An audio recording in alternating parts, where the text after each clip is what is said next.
안녕하십니까. 오늘 신명기 역사서 13번째 시간 성경 공부에 오신 교회 여러분을 진심으로 환영합니다. 네, 우리가 지난주에 이어서 이제 왕정 시대가 이제 열리게 되었고 그 왕정 시대의 첫 왕은 이제 베냐민 지파의 사울 왕이 하나님께 이제 선택이 됐다고 말씀드렸습니다. 그런데 이 사울 왕이 오래 가지 못해서 하나님으로부터 이제 버림받게 되는 그런 사건이 나오는데 오늘 이제 사무엘상 15장이 바로 그 장면입니다. 이제 사울 왕이 한 40년 정도의 이제 그 왕으로서 삶을 살아가는데 거기에서 이제 꺾이는 장면, 이제 하나님으로부터 버림받는 장면이 바로 이제 15장이거든요. 15장이 그 아말렉과의 전쟁을 이제 통해서 거기에서 보여준 실망스러운 모습들이 나옵니다. 거기에서 이제 사무엘이 당신 이러면 안 된다. 문제가 있다라고 이제 지적을 하게 되고 이제 여기에서 하나님께서 사울에게서 이제 후회를 하게 된다는 장면이 나오는데요. 다시 한번 정리하자면은 그 사울 왕이 하나님으로부터 후회를 하시게 되고 또 버림받게 되는 결정적인 그 잘못이 한 8가지 정도로 정리할 수 있습니다. 간단히 말씀드리면은 완전히 수행하라고 했죠. 그런데 부분 수행을 했습니다. 그러니까 해렘을 수행하라고 그랬는데 그 완전히 모든 걸 다 생물을 죽이는 건데 죽이지 않고 살려두고 그래서 부분 수행의 문제. 두 번째는 기념비를 세웁니다. 자기를 위해서. 그래서 자기 숭배의 문제.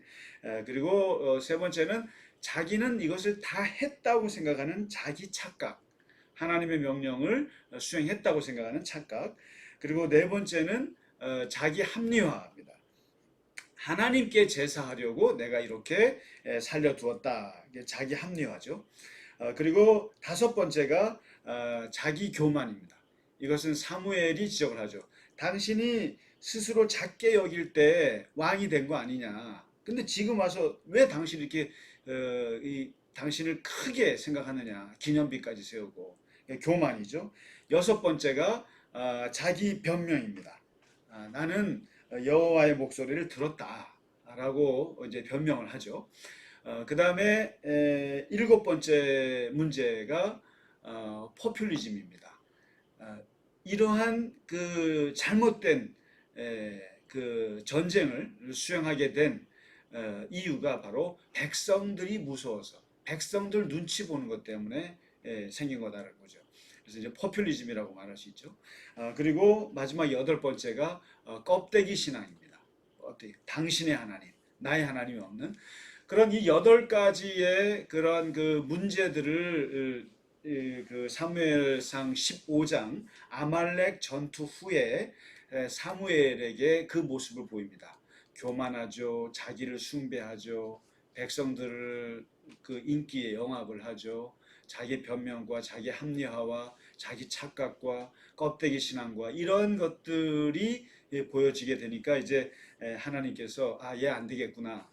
이제 다른 왕을 뽑아야겠구나라고 해서 이제 사울 왕이 이제 여기서 이제 하나님의 버림받거든요. 근데 오해하지 마셔야 될 게 버림받았다라고 선언을 한다고 해서 바로 여기서 왕위가 끝나는 게 아니고요. 예언적인 거예요, 이게. 예언적인 거고 이 이후에도 몇십 년을 더 하게 됩니다. 그러니까 아마 한 15년, 20년을 더 하게 되죠. 그러니까 이제 지금 하나님이 후회했다고 해서 바로 자르는 게 아니고요. 이제 16장으로 넘어가면서 이제 사울은 이제 이 버림받는 이제 내리막길로 가는 인생이 펼쳐지고 이제 사무엘이 새로운 왕을 준비시키는데 그게 오늘 16장에 이제 등장을 합니다. 16장에 보면은 어디로 가냐면은 베들레헴으로 가죠. 베들레헴으로 가서 거기에서 다윗을 찾습니다. 그 다윗의 아버지가 이새예요. 여러분 성경에서 보면 항상 누구의 아들 하면 그 집안은 뭔가 가문이 좀 유명한 집안이라고 말씀드렸을 겁니다. 그러니까 이세의 아들을 찾아갑니다. 근데 이세의 아들이 8형제가 있었어요. 8형제가 있는데 그 8형제 중에서 이제 하나님께서 다윗이라고는 가르쳐 주지 않고 이세를 찾아가라 그런 거예요. 이세의 아들들 중에 있다. 왕이 될 사람이. 그래서 가보니까 8명이 있는 거예요. 그래서 이제 엘리압부터 그 첫 아들부터 이렇게 보니까 너무 잘생기고 멋있는 거예요. 그래서 사무엘이 선뜻 이 엘리압에게 맏아들에게 하나님께서 왕을 선택하시나 보다 해갖고 기름을 부려 오르니까 아니다 이거죠. 너는 외모로 사람은 외모를 보지만 나는 중심을 본다라는 유명한 말이 여기서 나옵니다. 나는 중심을 본다. 그래서 그럼 두 번째입니까? 아니다. 세 번째입니까? 아니다. 네 번째, 다섯 번째, 여섯 번째, 일곱 번째까지 다 봤어요. 근데 하나님이 아니라는 거예요.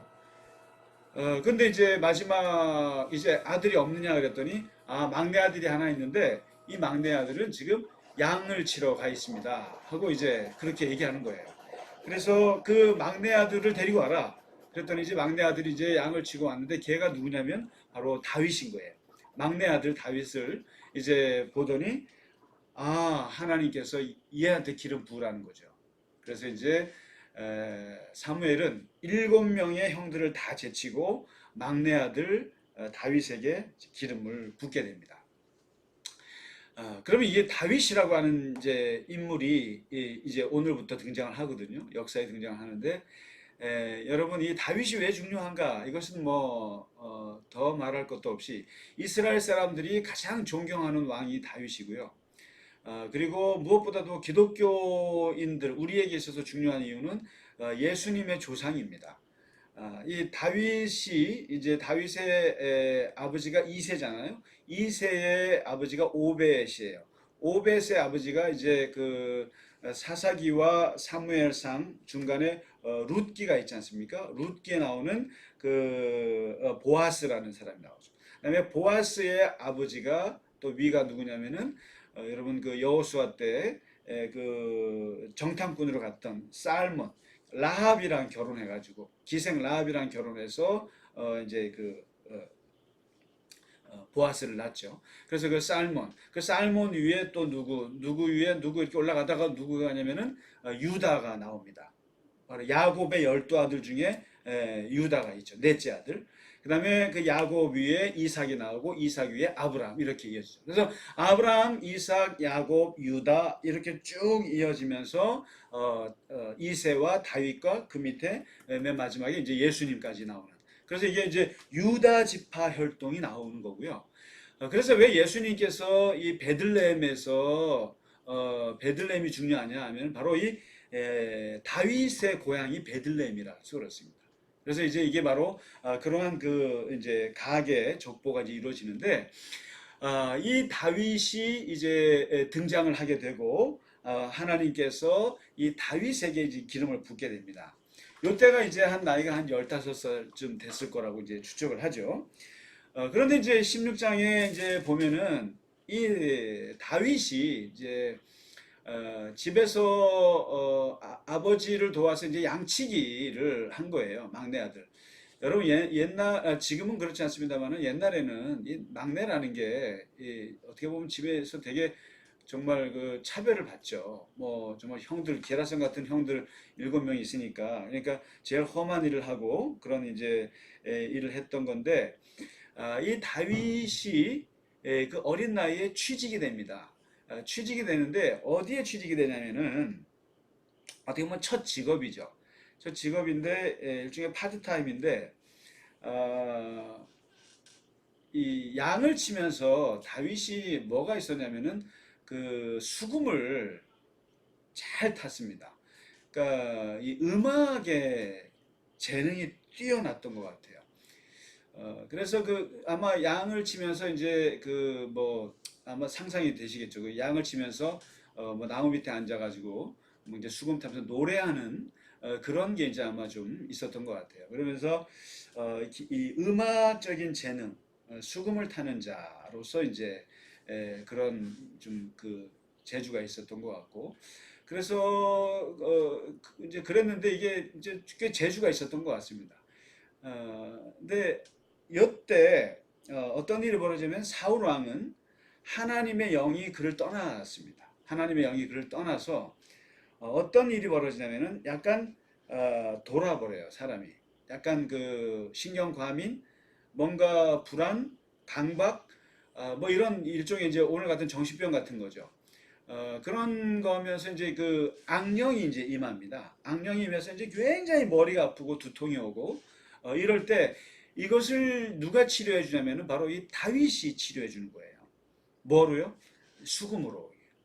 그래서 이제 사울이 막 그 악령이 임해서 막 머리가 아프고 막 그거 할 때 다윗이 이 수금을 타면은 악령이 물러가는 겁니다. 여기에 이 노래의 이 찬양의 놀라운 그 기능이라 할까요? 그런 걸 보여주는 거죠. 여러분 그래서 이게 찬양을 많이 하고 하나님의 노래를 많이 하는 것이 그렇게 중요하고요. 그리고 이제 이게 이런 것이 중요한 이유가 바로 이런 겁니다. 이게 귀신을 내어 쫓는 거죠. 그리고 이제 어떻게 보면 오늘날의 용어로 말하면은 마음을 안정시키고 이게 노래라는 게 그렇지 않습니까? 마음의 평화를 주고 이런 건데 다윗이 이제 그 재주가 있었던 거예요. 그래서 사울 왕이 그 악령이 임할 때마다 그 역할을 해준 거예요. 그럼 악령이 떠나면 마음이 편해지고 그래서 너무 다윗이 예쁘고 좋은 거죠. 그래서 이제 항상 다윗을 그 두 가지 역할을 준 거죠. 하나는 비서, 무기를 드는 자로서의 역할, 그다음에 이제 수금을 타는 자로서 이제 그 사울 옆에 항상 두게 되고 사울이 아주 다윗을 아주 사랑했다라고 얘기합니다. 이게 바로 이게 사울과 다윗의 첫 만남이 이랬던 거예요. 굉장히 괜찮은 만남이었던 거죠. 그런데 이제 다윗이 역사적인 무대에 데뷔하는 장면이 나오는데 그게 바로 그 유명한 17장의 다윗과 골리앗과의 대결입니다. 여러분 아시다시피 이제 그 당시에 이스라엘을 가장 괴롭혔던 나라가 이제 블레셋이고 블레셋의 그 군사력은 이스라엘이 당해내기가 어렵습니다. 근데 거기에 이제 블레셋의 아주 유명한 장군이 나왔는데 그게 바로 골리앗입니다. 키가 2m 10. 그리고 이제 금속 투구를 쓰고 그리고 이제 청동 판금으로 두른 갑옷을 입고 청동으로 된 무릎 보호대를 차고요. 그리고 창을 3개, 그러니까 던지는 창, 찌르기 창, 그다음에 칼, 이 3개의 무기를 몸에 지니고 그리고 몸이 워낙 커서 스스로 방패병을 데리고 다닙니다. 방패병이. 이 정도로 이 큰 골리앗이 나와서 40일 동안을 이스라엘 진영을 향해서 소리를 지르고 욕을 하고 나오라 이거죠. 나랑 붙을 사람 나와라. 그리고 이스라엘의 하나님을 이제 모욕을 하고 욕을 합니다. 아주 그냥 뭐 미치는 거죠, 이스라엘. 무섭고 두렵고. 그 골리앗의 키, 골리앗의 목소리, 골리앗의 그 갑옷, 45kg가 되는 갑옷, 그리고 그 무기, 그리고 골리앗의 스펙. 어렸을 때부터 얘는 저거예요. 어렸을 때부터 용사였다는 거예요. 그러니까 뭐 골리앗의 이력서 한 장에 그냥 그 이스라엘은 완전히 쫄아버린 거죠. 완전 공포에 빠진 거죠. 이제 이런 상황에서 한 15살 된 다윗이 이제 다윗은 민간인이죠. 군인이 아니었습니다. 근데 이제 아버지 심부름을 간 거예요. 형들이 이제 한 2명인가 3명이 이제 군에 가 있으니까 형들한테 좀 먹을 것 좀 가져가라고 이제 심부름 받다가 이 골리앗이 소리치는 걸 딱 보고는 속된 말로 이게 돌아버린 거예요.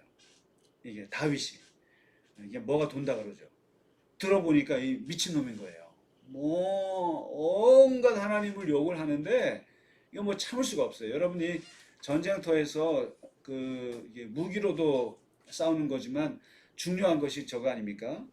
그 서로 옛날에 그 영화 황산벌인가요?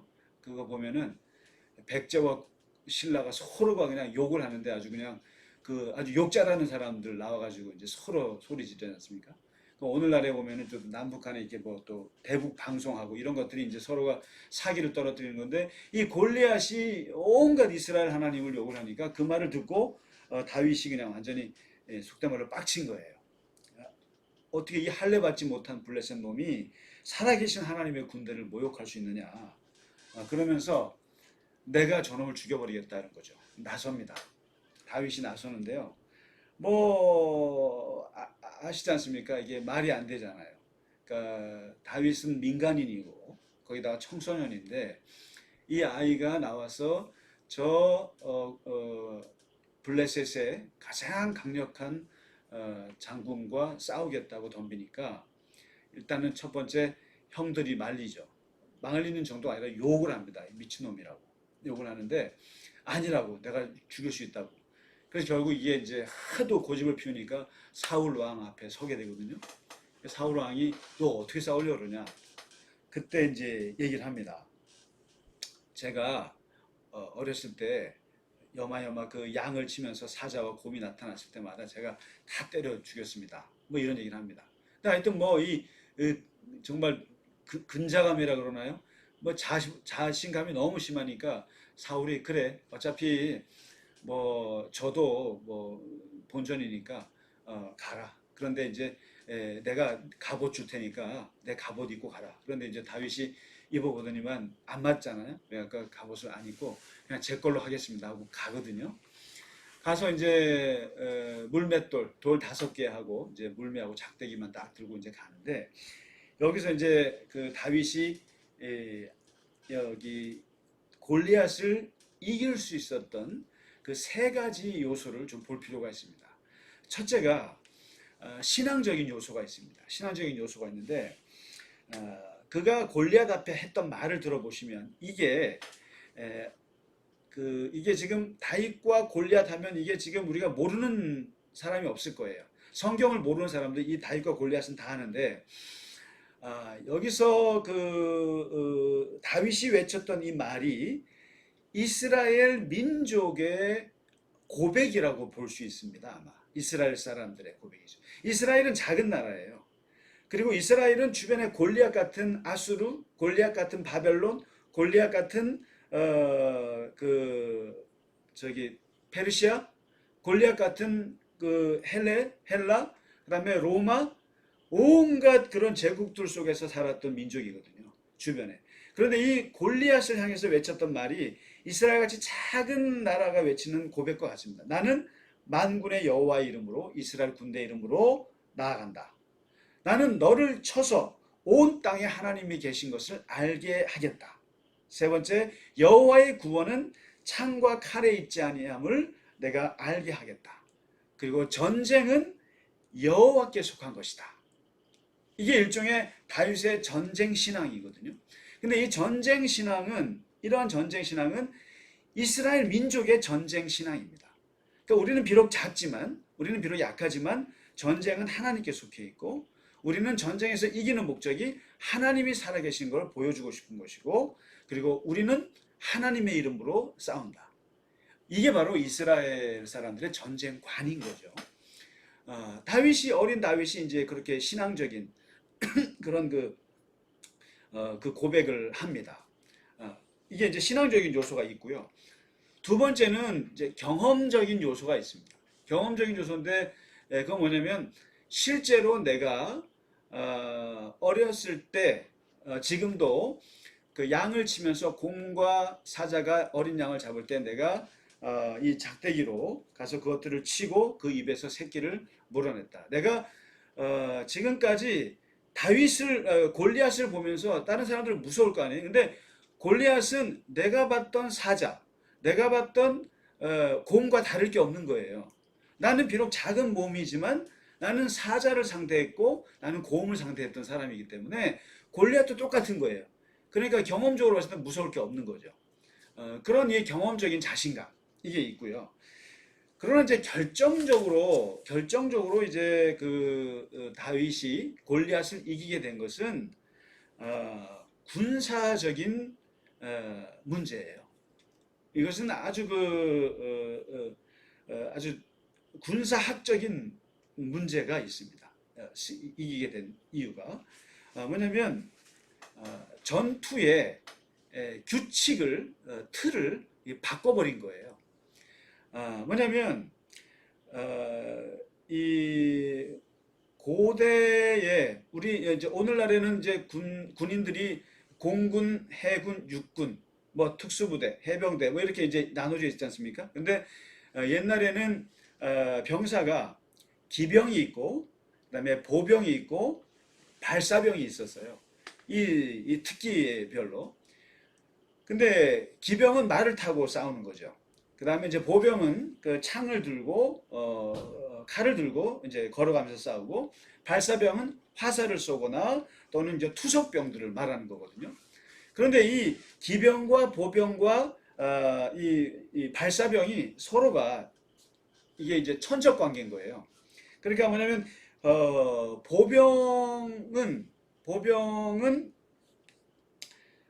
보병은 이제 이 긴 창을 가지고 싸우기 때문에 말을 타고 오는 기병에 대해서 더 유리하죠. 근데 이제 기병은 워낙 빠르니까 빠른 말을 타고 다니니까 발사병들이 맞출 수가 없어서 그냥 그 궁수들을 무력화시킬 수가 있죠. 그런데 이 발사병, 궁수나 화살을 쏘거나 이런 투석병들은 보병들에게는 천적인 거예요. 그러니까 보병은 창을 들고는 화를 당해낼 수가 없는 거죠. 그런 면에서 이제 다윗과 골리앗은 뭡니까? 골리앗은 보병이에요. 그런데 다윗은 투석병인 거죠. 그러면 누가 이깁니까? 투석병이 유리할 수밖에 없죠. 그러니까 쉽게 말하면 칼을 막 갖고 던지는데 화살을 쏘는 거죠. 누가 더 유리하겠습니까? 발사병이 유리하죠. 그러니까 자꾸만 골리앗은 뭐냐면 나한테 오라 이거죠. 나한테 와서 1대1로 붙어야 된다는 거죠. 백병전을 하자는 거죠. 그런데 이거에 이 이스라엘 사람들은 그 룰에 맞추려니까 아무도 골리앗을 이길 사람이 없는 거예요. 보병이 나가서 싸워야 된다고 생각했던 거죠. 그런데 다윗은 전혀 그럴 생각이 없는 거죠. 왜 보병인데 왜 내가 보병으로 나가냐? 나는 발사병으로 나간다는 거죠. 투석병으로. 그래서 그 사자에게 던졌던 물매 하나 가지고 나가거든요. 이미 여기서 싸움의 규칙을 바꿔버리는 거죠. 규칙을 바꾸고 당연히 여기서 다윗이 유리할 수밖에 없는 거죠. 정확하게 명중만 하면. 그래서 이것을 잘 발견해낸 사람이 누구냐면은 그 말콤 글래드웰이라고 하는 미국의 작가가 있어요. 아주 그 글을 잘 쓰는 분인데 이분이 다윗과 골리앗이라는 책을 썼습니다. 제가 오늘 좀 가져오려고 했는데 제가 없어가지고 못 가져왔는데요. 다윗과 골리앗, 부제가 강자를 이기는 약자의 기술이라는 책이거든요. 아주 그 재밌게 읽었는데 여기서도 보면 다윗이 뭐 신앙 고백이 대단하고 그리고 다윗이 무슨 뭐 사자를 싸워서 이겼고 이런 거는 부수적인 것이고 정말 중요한 것은 전쟁의 룰을 다윗이 바꿨다라는 거예요. 프레임을 바꿨다라는 거예요. 그러니까 사울이나 다른 이스라엘 사람들은 그 골리앗이 제시하는 그 프레임에 갇혀가지고 하려고 그러니까 이길 수가 없죠. 누가 210kg가 200 키가 큰 사람이 있겠어요? 없는데 다윗은 그 프레임을 바꿔서 보병과 발사병의 대결로 바꿔서 한 거죠. 그래서 그 이스라엘 방위군의 그 탄도학 전문가라고 할 수 있는 에이탄 허시를 예를 듭니다. 에이탄 허시가 한 말을 이제 말콤 글래드웰이 이제 예를 들어서 그 책에 설명하는데요. 그 당시에 전문 투석병이 35m 거리에서 날린 보통 크기의 돌은 초속 34m, 그러니까 시속으로 따지면은 한 122km의 속도로 날아가는데 이것은 여러분 박찬호 아시죠? 박찬호, 류현진 같은 사람들이 던지는 속도가 최소 122km 정도죠. 근데 그 돌에 맞으면 어떻게 되겠습니까? 의식불명이 되거나 죽을 수 있다는 거죠. 당연히. 여러분, 류현진 선수가 돌을 122km로 던지면 여러분 머리 맞으면 어떻게 죽는 거죠. 바로 그 당시에 투석병이 다윗이 던진 속도가 바로 122km 정도가 되는 그러한 돌이 속도였다는 거죠. 근데 그거를 정확하게 머리 이마에 맞힌 거죠. 그러니까 마치 다윗과 골리앗의 대결은 칼을 이게 이제 이게 그렇다 그러게 칼을 가지고 덤비는 골리앗에게 다윗이 45구경 권총으로 한 방 날린 것과 똑같다 이렇게까지 평가를 합니다. 그러니까 이길 수가 없는 거예요 골리앗이 틀을 바꾸면. 그러면서 이 말콤 글래드웰이 세상에는 많은 약점을 가진 사람들 그런 사람들이 성공한 케이스를 많이 보여줍니다. 그러니까 예를 들면 뭐 그러니까 이제 난독증을 가졌던 많은 그 뭐 여러분 저 그 그게 뭐죠? 저기 가구 회사 아, 아이 아이케아 아이케아의 그 회사 회장도 그 난독증 환자였다지 않습니까? 글씨를 못 읽는 사람들이었대요. 그런 난독증 환자들이 많은데 그런 사람들 중에 유명하게 성공한 사람들 예를 쫙 들거든요. 그러면서 이제 많은 전쟁 속에서 대부분의 약소국들이 강대국들과 싸우면은 28%밖에는 확률이 없답니다. 이길 확률이. 그런데 이 전쟁의 틀을 바꿔서 전쟁을 하면요. 60% 이상 약소국이 이기는 경우가 많다고 그래요. 이게 이제 그 역사학자들의 얘기인데 바로 이 다윗이 바로 이 전쟁의 룰을 바꾼 거예요. 그 대결의 룰을 바꿔서 골리앗을 이겼다는 것이죠. 이제 그런 면에서 이 다윗과 골리앗의 대결은 단순히 어떤 어린아이와 이 민간인과 군인과의 대결이라고도 말할 수 있지만 이게 이스라엘 사람들이 그 주변의 많은 강대국들을 대할 때에 이 이스라엘이 갖고 있는 자세예요. 태도입니다. 우리는 비록 다윗같이 어린아이고 민간인이고 아무것도 볼품없는 작은 나라이지만 그러나 우리는 강대국들을 이겼다. 어떻게 해요? 틀을 바꿔서 신앙적으로도 그런 것이 있지만 나가서 여러분 얼마나 이스라엘이 그 세계사 속에서 정말 피압박 민족으로 살았습니까? 그런데 거기서도 살 수 있었던 것은 바로 이 다윗이 골리앗을 이기는 이런 그 패러다임을 바꾸는 것. 전쟁의 세상을 다르게 생각하는 것이죠. 이런 면에서 이게 기독교인들에게 굉장히 큰 영향을 주는 영감을 주는 사건이 바로 다윗과 골리앗의 사건이라고 볼 수 있습니다. 세상을 달리 보는 거죠. 이제 이러다가 이제 이렇게 되니까 다윗이 이제 그야말로 스타가 되지 않습니까? 대박이 난 거죠. 스타가 되고 이제 사울의 눈에 이제 들어온 거죠. 제가 수금만 탈 줄 아는 애인 줄 알았더니 싸움도 잘하네. 골리앗을 무너뜨려서 완전히 전쟁을 승리로 이끈 거죠. 그렇게 되면서 이제 이 다윗이 역사의 무대에 등장하는데 첫 번째 사울의 사위가 됩니다. 그 약속을 했거든요. 그 이제 이 골리앗을 죽이면 재물 포상을 주고 또 내 딸을 줄 것이고 세금을 면제해 줄 것이고 그다음에 군대 장관으로 임명할 것이다 이런 이제 약속이 있기 때문에 이제 그렇게 이제 군대 장관이 됩니다.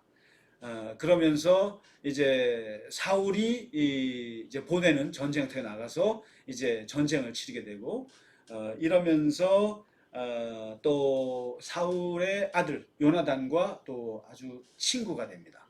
친구가 되고 아주 뭐 신났습니다. 그러니까 이제 뭐 전쟁터 나가는 때마다 사울이 굉장히 좋은 리더십 발휘하면서 이제 승리하고 아주 기가 막힌 그런 그 지휘력을 보여주게 됩니다. 그러면서 사람들의 인기가 이제 급상승하게 되는데 이제 이때 바로 다윗에게 꽂힌 아주 치명적인 그 뭐랄까요 이제 시련이 오게 됩니다.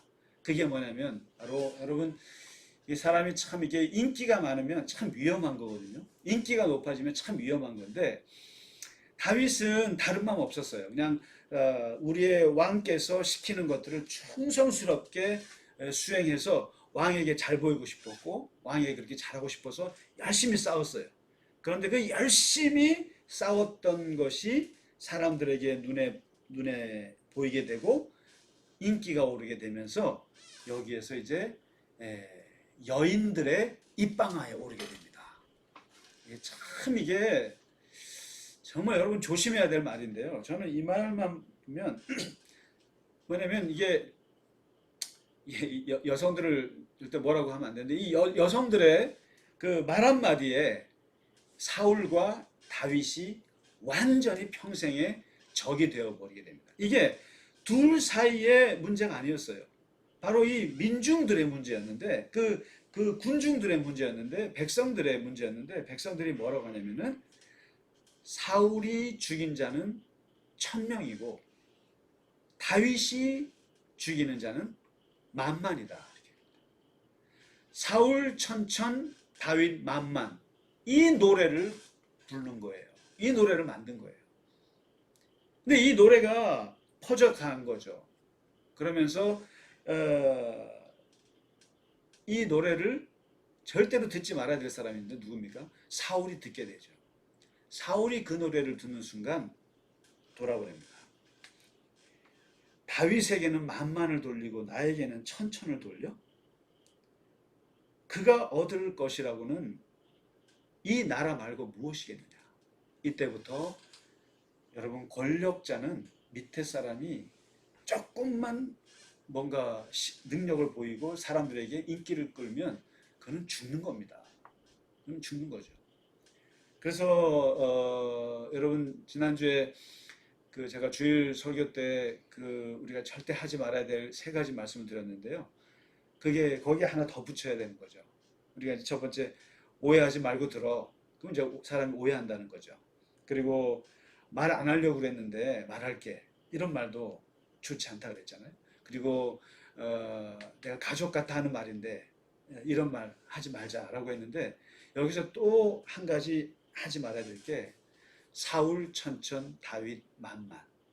그러니까 절대로 어떤 사람을 누구와 비교하는 것을 말해서는 절대 안 된다는 거죠. 그것은 그 두 사람을 갈라놓기도 하고 완전히 원수로 만드는 아주 치명적인 말이 됩니다. 바로 이 여인들의 사울 천천 다윗 10,000,000의 이 노래 때문에 이제 다음 18장부터 오게 될 다윗의 15년 동안의 시련의 이제 인생이 오게 됩니다. 이제 사울 왕이 어떻게 다윗을 죽이려고 했는지, 그리고 다윗은 어떻게 그 다윗 사울로부터 살아나려고 그렇게 고생을 했는지 15년의 그 도피의 생활을 이제 보게 될 것입니다. 그래서 오늘 이게 참 무서운 말입니다. 그래서 항상 아랫사람은 윗사람을 잘 모시는 것도 중요하지만 정말 이렇게 그 사람들의 인기 때문에 이제 그런 균열이 생기지 않게 하는 것, 그것 정말 중요하죠. 참 이렇게 저도 목사님들 많이 모셔보고 했습니다만은 참 아랫사람은 참 조심스러운 게 많습니다. 근데 바로 이 다윗은 자기가 원치 않았고 오로지 그냥 윗사람을 섬기기 위해서 충성을 다했을 뿐인데 그게 결국 그 백성들의 그 생각 없는 그 여인들의 노래 때문에 그가 15년을 정말 목숨을 생명을 잃어버릴 뻔했던 그런 그 어려운 시련의 세월을 보내게 되는 그러한 것이 된 것이죠. 오늘은 다윗이 이제 사울이 이제 내리막길을 가고 이제 새롭게 떠오르는 다윗의 시대를 이제 바로 그 중간 첫 시대를 이제 시간을 같이 공부했습니다. 이제 다음 주부터는 다윗이 어떻게 사울을 피해서 고난의 세월을 가게 되는지 함께 공부하도록 하겠습니다. 네, 오늘 고생 많으셨습니다. 감사합니다.